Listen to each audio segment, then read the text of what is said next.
আর কাঁচা লঙ্কা দিয়ে আজকে মুরগির মাংস রান্না করছি। খুব সুস্বাদু হয় আর বাচ্চা বুড়ো সবাই খেতে পারে। রুমির রান্নাঘরে আপনারা সবাই স্বাগত। রান্নাটা শুরু করছি। মুরগির মাংসটাকে খুব ভালো করে ধুয়ে নিয়েছি। 1 কিলো মতো মাংস রয়েছে। এর মধ্যে ধোয়া মাংসটাকে একসাথে লবণ আর হলুদ গুঁড়ো দিয়ে দিলাম।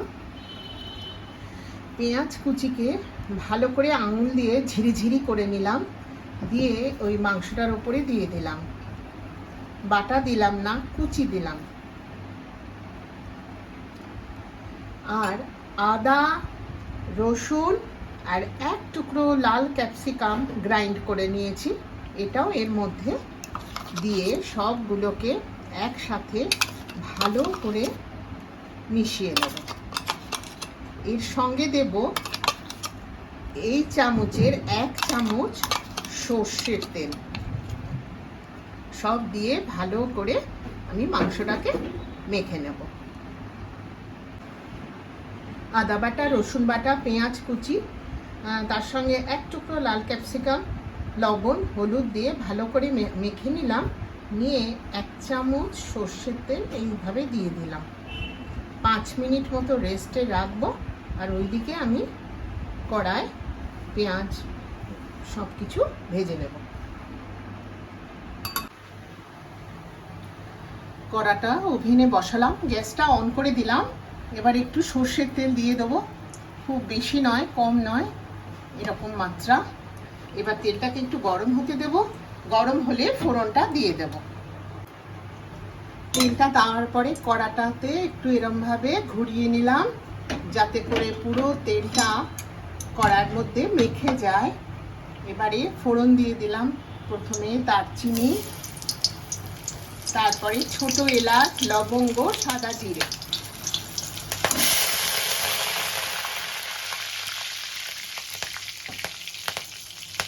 ফোড়নটা একটু ভাজা হয়ে গেলে কুচিয়ে রাখা পেঁয়াজ দিয়ে দেব। ফোড়নটা ভাজা হয়ে গেছে, একটা কাঁচা লঙ্কা দিলাম, তারপরে দিয়ে দিলাম পেঁয়াজ কুচি,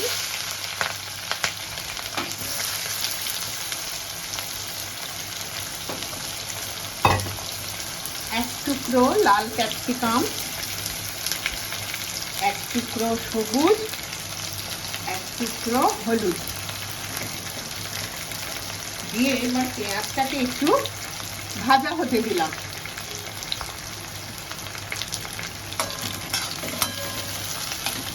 3 থেকে 4 মিনিট লাগবে সবকিছু সুন্দরভাবে ভাজা হতে।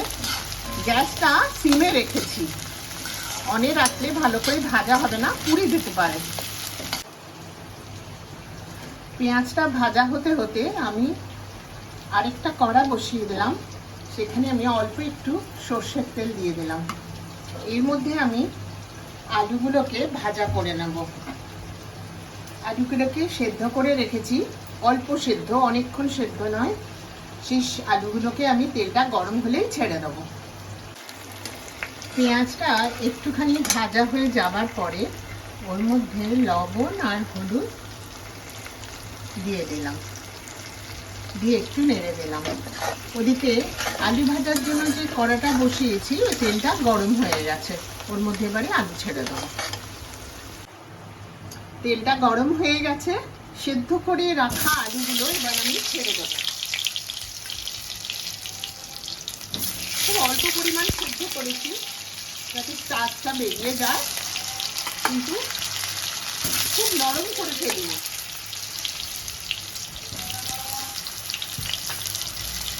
অল্প একটু এর মধ্যে লবণ দিয়ে দেবো, আর দেবো সামান্য গুঁড়ো হলুদ। একটু সময় ধরে ভাজা করে নেব। পেঁয়াজটা খুব সুন্দর ভাজা হয়ে গেছে। মশলা দিয়ে যে মাখিয়ে রেখেছি মাংসটা একটা একটা করে কড়ার মধ্যে দিয়ে দেব। এইভাবে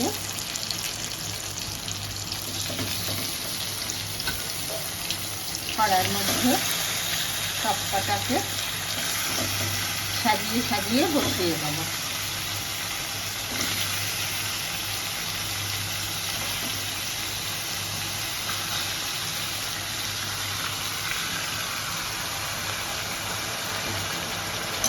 এবারে আস্তে করে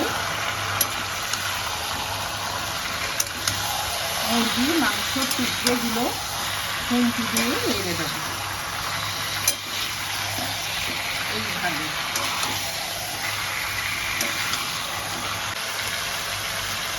মিনিট 4-5 পরে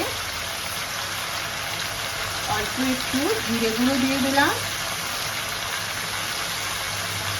অল্প একটু ধনে গুঁড়ো দিয়ে দিলাম, আর দিলাম টুকরো করে রাখা গাজর, সবুজ ক্যাপসিকাম, হলুদ ক্যাপসিকাম দিয়ে নেড়ে আবার একটু চাপা দিয়ে রাখবো। অল্প একটু নাড়বো, নেড়ে চাপা দিয়ে রাখবো। যে কটা লাল ক্যাপসিকামের টুকরো বাকি ছিল সে কটা দিয়ে দিলাম, কিছু পেঁয়াজ কুচি বাকি ছিল সে কটাও দিয়ে দিলাম, আর কাঁচা লঙ্কা নিয়েছিলাম যে বেশি না, একখানা দিয়ে দিলাম। ঝাল বেশি যারা খায় তারা বেশি মাত্রাও দিতে পারে, কোনো অসুবিধে নেই। এটাকে আমি অল্প জল দিয়ে গ্রাইন্ড করে নেব। 5 মিনিট মতন মুরগির মাংসটাকে কষিয়ে নিলাম, নিয়ে লাল ক্যাপসিকাম, পেঁয়াজ কুচি আর একটা কাঁচা লঙ্কা দিয়ে যে গ্রাইন্ড করে রেখেছিলাম সেটা ওর ওপরে দিয়ে দিলাম, মাংসটার ওপরে দিয়ে দিলাম। আরও 5 মিনিট কষিয়ে নেব।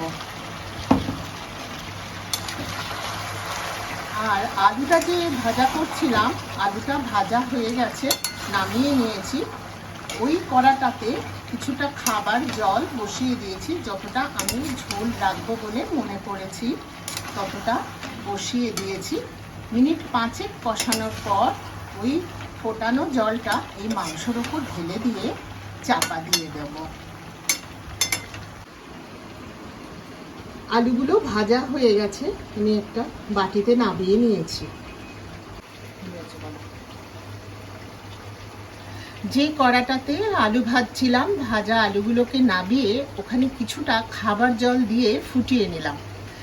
ওই জলটা আমি এবারে কষানো মাংসের ওপরে ঢেলে দেবো। ফোটানো জলটা ঢেলে দিলাম।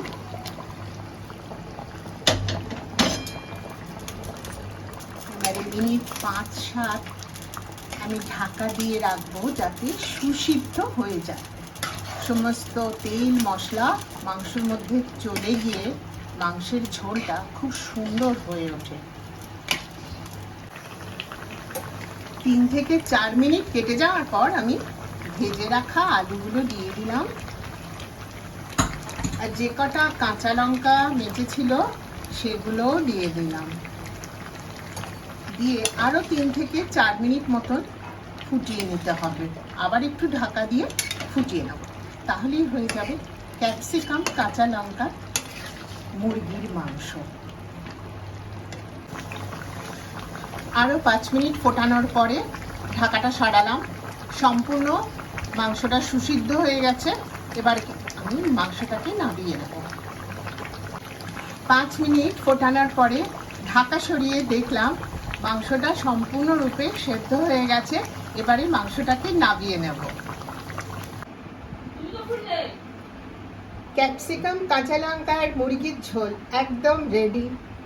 যদি ভালো লাগে শেয়ার করবেন, লাইক দেবেন, সাবস্ক্রাইব করে দেবেন। শিগগিরই আবার আসছি অন্য কোনো রেসিপি নিয়ে। আমার অনেক অনেক ভালোবাসা আর নমস্কার জানবেন।